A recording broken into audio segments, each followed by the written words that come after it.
What's up, everyone? I'm coming at you from the webcam dimension to tell you about the interview you're about to see that I did with Greg Off. Back in early 2022, I made the series I called Die Hard, which was about the the many magazines and the kind of crazy world that surrounded a man named Dave Halverson. I would highly suggest you go watch them. I put them together into a big compilation. It's about 2.5 hours, but it's some of my proudest work. And today I finally got the chance to talk to someone who was directly involved with the creation of the very first magazine and the I believe longest running, or one of the longest running. That was the topic of that series, the original Die Hard game fan. His name is Greg Off, and he worked as editor, but we'll get into that. Titles are a little vague.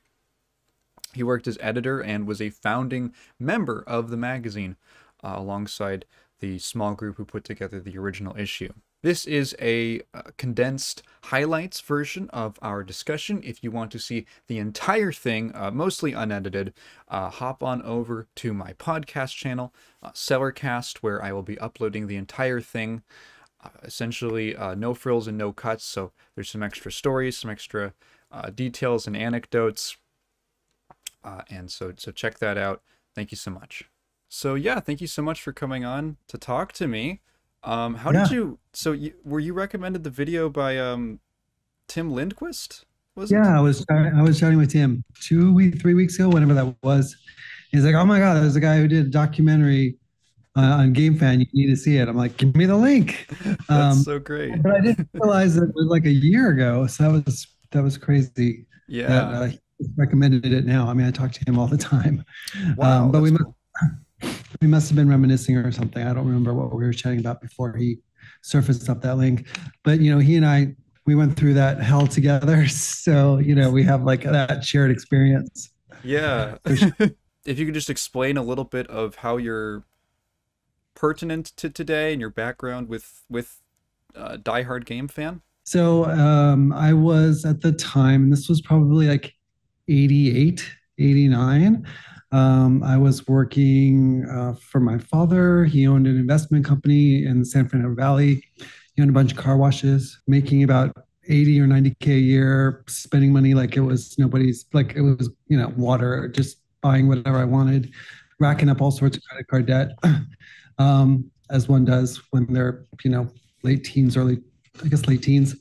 And one of the places where I had found a way to spend my discretionary income was video games. At the time, specifically, I had discovered ordering mail order and importing games from Japan. And EGM, I remember, had a bunch of ads or an ad for this one called Ultimate Gamers Club was the name of the place. So I was ordering from there, and somehow at some point I discovered that you could downtown LA, in Japantown, there was a Kinokuniya bookstore that sold like PC Engine games and Mega Drive Oh, games. cool. The guy behind the counter, he's like, looked at my address. He's like, "Oh, you live in Woodland Hills. You should check out Die Hard Game Club." And I'm like, "What's that?" And he's like, "Oh, it's the store." He gave me the address. That guy was Kei Kabuki, by the way. Oh, Yeah. no So way. yeah, he was working like selling games at Kinokuniya, but somehow I don't know how there was already a connection there. Hmm. And so over probably like a period of like 6 months, I spent a lot of time at that game store. It was like a hole in the wall Yeah. at a strip mall in the San Fernando Valley, and got to know Dave Halverson really well, and also Andrew Cockburn, who was working the front, and Dave's wife Julie at the time. And I spent a ton of money there, so they got to know me really well. My dad, his company, he owned a bunch of car washes, and one of the car washes had gas tanks that had leaked through into the soil for, unbeknownst to him, like 10 years, 15 years, and ultimately caused all this environmental damage. And unfortunately, his way of dealing with it was to pull a midnight move to Mexico. Um, Oh wow. and all of a sudden, I found myself without a job, heavily in debt. I was going to UCLA at the time, no way to afford school. My dad had made me like a vice president of his corporation, and so I also found all of these creditors coming after me, Oh trying god. to get the money. So, long story short, I had to file for bankruptcy. I was in a really bad spot, and to his credit, Dave Halverson offered me a job. He took pity on me. He offered me a job under the table at the time, because I couldn't earn wages. Um, and yeah, I went to work for Die Hard Game Club. How I old was were how old were you when that happened? so that was like probably like 88. So I was born in 69. So I was like 18, 19 years old. Wow. Yeah. Wow, that's a lot. Just Yeah. It was definitely a lot to deal with as a teenager. yeah. Um, so I went to work for Die Hard Game Club. This was way pre-magazine, anything Yeah. else. And long story short, like over a period of time, I don't, maybe a couple of years, that little hole in the wall store turned into a mail order business, just like some of the other mail order business that were going on. We started to make these little catalogs that were like little mini magazines, and then at some point, Dave, like he's like, well, I could do a magazine, just as good as anybody else. And so that's how Die Hard Game Fan started. We all just were like in the back of this little dungeon, uh, Die Hard Game Club, all nighters using pirated games, like literally, like, Oh wow. yeah, like, I think the first issue of Game Fan, there was a Super Star Wars for like Super Nintendo in there, and it was the game hadn't even come out yet. We did like this huge map of like one of the levels. And I remember like Lucas Arts like sending out like threatening letters because like Really? yeah, crazy. Like we had no idea what we were doing, frankly, at all. How, Um, how did you get the game that early? Sorry, did I miss um, that or? Yeah, well, Dave through GameFan met a lot of people in the industry, and like was able to convince them to let him borrow like EPROMs and stuff like that. I remember he paid $500 to get an early copy of Teenage Mutant Ninja Turtles before it came out, like on Well, EPROM. that's so Yeah. fun because Um, that's not the first time that happened. I know there's the story about I think yeah, it was and Resident Evil 1 or 2. yeah. Uh, yeah, that was um yes, that was Andrew, doing something really bad by putting it I think it got out like in China or Taiwan or something like that. Dave knew some of the editors, the writers that were working for like at the time like Prima Publishing or whatever, and they Okay. would be playing, doing strategy guides with pre-release code, and so he would get Mhm. that code. He really like was such a petulant child but a big kid, and so like he would do anything to get his hands on a game, before. I have to ask you, Yeah, you touched on it a little bit, but what were your first impressions of Dave when you met him? I liken him to like a cult leader, like a David Koresh, like Okay. literally, he tells everybody what they want to hear. He gets them, like he makes them drink the Kool-Aid, like they become true believers. Like I can't tell you how many times, like, oh, he told me, you stick with me, I'm gonna make you rich. Like he manipulates people. He used to. I don't know if he still does. I don't know really what's happened to him, in the last decade or two. I But yeah, I couldn't find anything. you never knew where you stood, like where you stood with him, because he might be saying all these lovely things, but the moment you turn your back, he and I've seen it, I saw it firsthand. He'd be sitting there like this as you're walking away, like Oh, literally, yeah, after praising and telling you, how lovely and wonderful you were. It was crazy. I yeah. was there from when I first met him, probably 88 until I think like 94. Um, Yeah. I myself, Tim, David Winding, who was Taco, um, left as part of that. We left and started at Dimension Publishing up in the Bay Area. So Yeah. we moved up and started Dimension Publishing, and that's when that whole lawsuit with Dave, he tried to steal us and all Yeah. that. Going back to like that whole like that just chaotic, unstable environment. That's the reason I was fired, which is another crazy thing. I was fired because the reason I was told, Jay Preeter had to fire me, and Jay and I are friends to this day. Jay told me that I was fired because I was playing Need for Speed on 3DO too much. And Dave told me to fire me. Okay.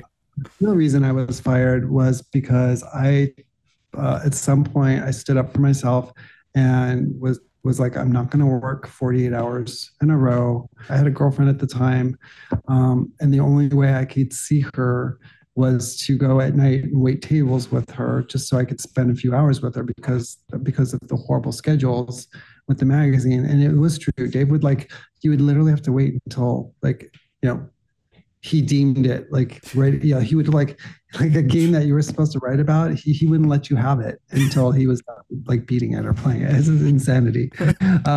So yeah, I would go wait tables at night and then come back and continue to work. But that made him angry that I wasn't there. I would leave. If people left and then they realized that you left, you were ostracized, you were quote unquote a part-timer.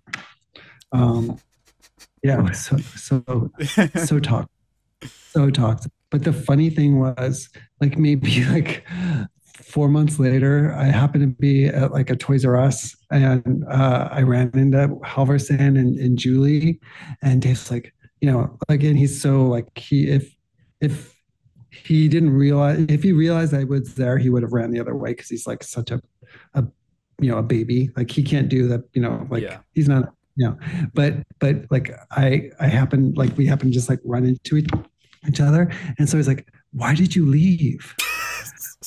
What happened? Why did you leave the magazine? Whoa. And I'm like, you fired me. Because you fired me. And then he's like, I didn't fire you. That's the kind of craziness, gaslighting, Yeah. just insanity. I mean, before he started DieHard Game Club, he was a used car salesman, literally. Yeah, that's what He literally, that's where he met Andy, money guy, who was also a horrible piece of shit. But that he was just shady as fuck. I have no idea why he was the way he was. Very charismatic, and when he wanted to be, I guess, generous, but there was always a an ulterior motive or a hidden agenda. And at the end of the day, it was really about him and nobody else. And he was like a big baby. He would literally have tantrums if he didn't get a game on time, or if it didn't show up, or if something, I don't know, whatever, if something didn't work. It was crazy.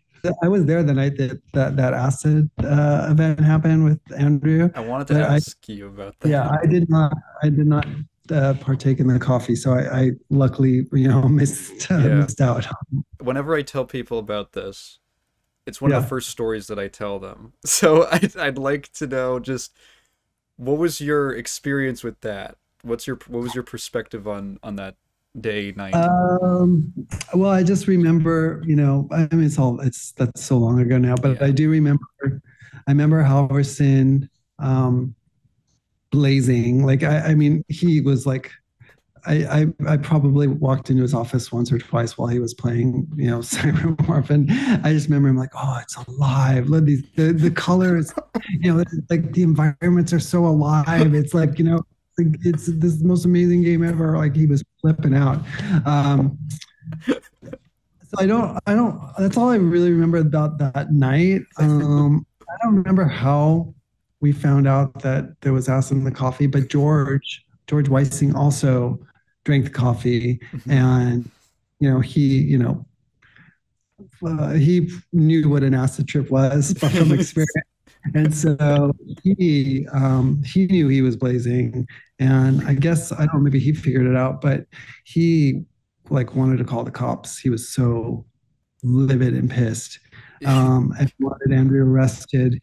And for some reason, Andrew just happened to be a decent gamer, and David thought like he had to be protected, and like almost it was really weird. Like Andrew could do no wrong in front of Dave, because like Dave Huh. was afraid if he left, he was going to leave, like he was going to lose like this special person who like knew games like no other. Like Andrew had this weird spell over Dave, Huh. and so Dave basically protected Andrew at all costs, which was super weird. One thing that I did do is I did all the press checks, and he would send me out there, and uh, every month, like at least for a week, a month, sometimes a lot longer, because they would not pay their print bill, and so Yeah. we would be on financial hold for days. I'd be just like literally sitting there at this huge printer plant, like at a Motel 6. The only thing in the whole town is Walmart. There's like nothing to do, Yeah. waiting for them to go on press. We'd probably left like 4 or 5 months before that little bastard episode. Yeah. And not to like to my own horn, but I would have caught that if I did it press check. That was one of like 10 times that I had to like stop the presses, Oh, wow. and have them like once it got on press and realized that like there was offensive text in the magazine, It's like that happened often? happened a handful of A times. handful of Yeah, times. I was hysterically thrilled when I saw that the magazine with the offensive text in it. I thought it was hilarious. And then it was even more like ridiculous to see like how he tried to say that they were sabotaged. Oh yeah, Which I love that. is hilarious. Yeah, yeah. Dave, like, he wanted to be a toy maker at some point. He had like Hmm. this heavy metal doll that he had created called Mighty Right Way. It was like this crazy, like Hesher heavy metal doll, like glam 80s hair. And like he wanted to like, he had made like a prototype doll of it and wanted to like, do like a cartoon and like like this whole thing. Like those pants that Dave like it's crazy. Like the clothes that guy wore, like he were out of, he would like wear bolo ties. Just, Yeah. Just quickly to double back for a second, yeah. was the kind of social experience in the office, what was that like? Like just the regular day to day, was it It, stressful or relaxed or what? no, it wasn't relaxed. You were always on guard. It was very mean spirited. Everybody, again, he would pit everybody against each other. Yeah. Um, and so you really, it was very territorial. You didn't know where you stood. So you never really had felt like you had a secure footing. Mean spirited ribbing that people do. Hmm. So there was a lot of like, people goofing on each other, but not in like a like in a bad, like in a bullyish way a little bit. Hmm. And he kind of egged that on, and so it was a really toxic environment. And you add all the stress and the late nights and the lack of this instability around whether you're going to get paid. um, it was not a good place to be in. And then you could fall in and out of favor really quickly. The people who knew you were like you were not on Dave's good side would avoid you because they didn't want to be labeled as like someone supporting someone that wasn't on Yeah. Dave's good. So it was really, really terribly unhealthy. It's amazing anything got done, frankly, because it was just pure chaos, literally. It wasn't just the Sonic statue. It was actually Tails and a Sonic. He bought both statues. Oh, Uh, okay. yeah, those were like the most hated They literally like were our paychecks for sure. Oh Yeah. man. Did you ever pay any attention to any of the later projects like Gamers Republic or Play? Oh yeah. Oh totally. I mean, I'm a gamer. Like, in a out of morbid curiosity, I definitely, Yeah. wanted to stay involved. Actually, I kind of lie. I think I ran into Dave a couple of times at E3 and stuff like that, and we were just fake cities or whatever. Because again, Mm-hmm. like he's like, you know, he's too much of a coward, like as a person to like, you know, when you're face to face to like man up. And Yeah. so he would just pretend like everything was great. Very gaslighty, that like that. Absolutely wanted to see what he was up to and what they were doing, and stuff like that. We took a different route. We went the kind of platform specific magazines. So we did Yeah. a PlayStation magazine and a Nintendo 64 magazine for a while, and a couple others. Are you still in touch with anyone from those days? Yeah. So Tim and I, after Hardcore Gamer, um, Tim actually worked with me at Off Base for quite a while, and then he got an opportunity to go to PlayStation, and so he went to go PlayStation. But he and I, we still work together. He heads up a lot of the emulation stuff at PlayStation, so Oh, the PlayStation Classic stuff, still connected, and we work together. George Weissing also is at Sony, at PlayStation. Dave Winding, he and we worked together. He actually worked for me for a while here at Off Base, but then he retired. Trying to think who else I've stayed in touch with over the years. I think that might be it. And those are the stronger relationships that I formed because we left and decided to just kind of move on and start our own thing. yeah, yeah, fair. Like I definitely know. Oh well, Jay Perrier. Jay went to Treyarch, as you mentioned in your video. And we actually, for about 7 years, worked really closely with Jay on the Call of Duty games would go on and off, like, Yeah, yeah. to studios. But we did all the social media for Call of Duty for about 7 years, Oh wow. quite a while ago. And so I worked with Jay really closely, on that one during the time when, it was under Treyarch. Were there any inaccuracies in my videos? You were not inaccurate at all. You had really good research. Honestly, you did a Thank great job. thank you. Honestly, Thank you. it was fascinating. It was really like kind of crazy to kind of take a trip down memory lane. No, it was just probably like the finer details for not being there. The little things like the fact that wasn't just a song doll, it was a tails. It was like these two Yeah. statues. And like just I don't know, like there's probably lots of little tiny anecdotal things that I could fill in, but yeah, no, overall, it's like that is really what happened. Yeah, I just tried. I mean, I didn't because the story was so fascinating. There's so much information. I just have to Yeah, like present it and try to organize it. yeah, yeah. Had I consumed them when you were putting them out, I would have been waiting for each one. It was great that it was all in one big block. Yeah, I that You're really welcome. that's because that was a project that for me was I'd been wanting to make it. I made oh my God. I wrote down I have a big note file of video ideas and way even before then like in 20 early 2021 or something I made a video about girls of gaming. I don't know if you were familiar with that project of Dave's. Absolutely. Yeah, Yeah, I mean, I wasn't there for that.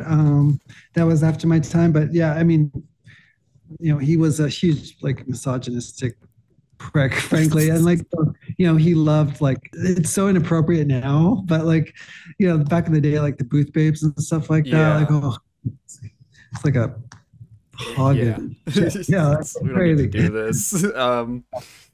Yeah, and that was when I was just looking for a video on like an interesting gaming magazine. I thought, what's Yeah, this?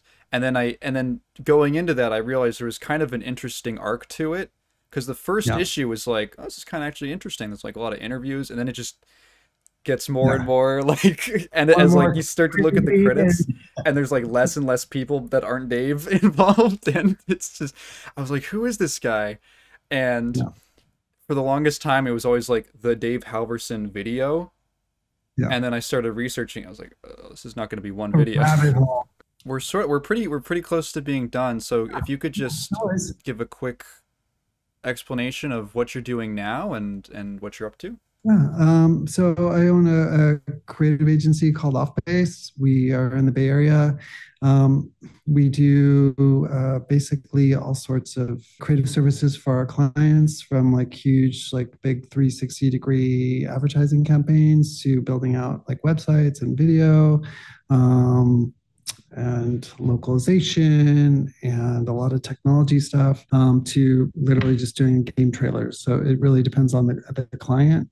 But it's taking like sort of like that creative path that I was on, back in the magazine days, and it's kind of now getting to do like more kind of really fun outside the box type stuff for our clients, and work with all the publishers in the game space. Like I said, I started literally as like just writing copy, and over the last 20 years, it's just we've had this organic growth, basically just helping clients where they need it, like kind of following the needs of the client. So, they'd be like, "Oh, you're writing the copy for the back of the box. Can you design it too?" And I'd be like, "Yeah, we can do that." And then like, are we going to do that? And like, so this is unusual for me, but it was also really interesting to like to kind of relive and be able to talk about like this weird moment in time, in history that was so crazy and tumultuous, and it's a deep cut for for someone to know about what happened. I know it's out there on the internet or whatever. But, Yeah.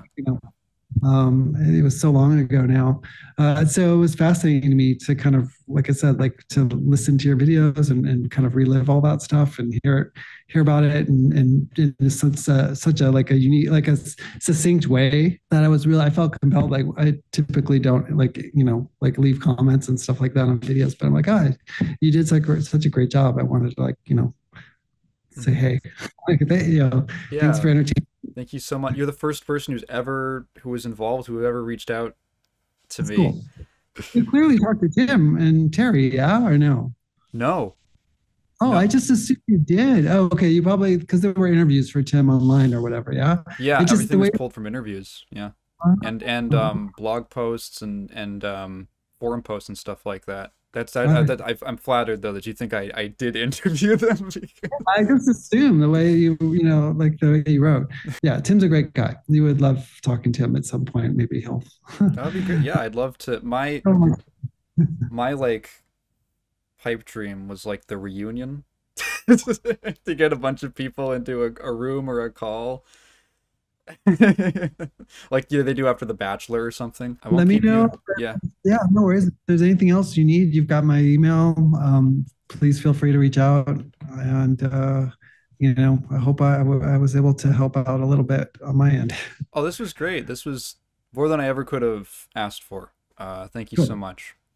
With pleasure. With All right. pleasure. Good to meet you, Tegan. Take Good care. to meet you, Greg. Take care. Bye.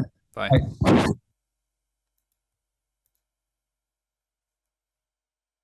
Okay, that was good.